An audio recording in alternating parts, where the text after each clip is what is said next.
La gara interna dell'Agregas Secone Marsala, programmata per domenica 4 ottobre, è stata anticipata a sabato giorno 3.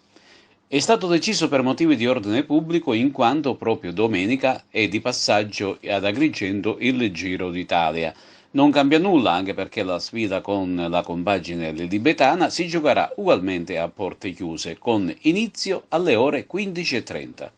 Intanto questo pomeriggio allo stadio Lo Monaco di Partanna Mondello si recupera la prima gara del campionato d'eccellenza tra Parmonval e Casteltermini. Per la compagine di Pino La Bianca si tratta dell'esordio assoluto regionale. La gara è stata affidata ad Alessandro Angelo di Marsala, assistenti Andrea Calanni e Marco Giuliani, entrambi di Barcellona Pozzo di Gotto. Sempre nel pomeriggio si recuperano altre due gare di eccellenza, Don Carlo Misilmeri Monreale e Pro Favara Cus Palermo, con i favaresi che debuttano sul proprio campo in questo campionato di eccellenza. Tutte queste gare verranno disputate senza pubblico sugli spalti. Infine è stato diramato il calendario di prima categoria Girone G, dove sono state inserite le quattro squadre agrigentine.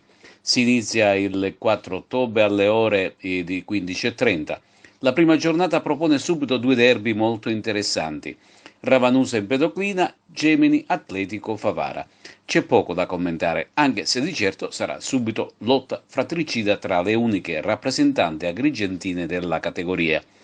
Tutte e quattro infatti hanno le carte in regola per fare bella figura in questo campionato e le rispettive società si sono attrezzate a dovere per fare bella figura e magari sognando di puntare in alto.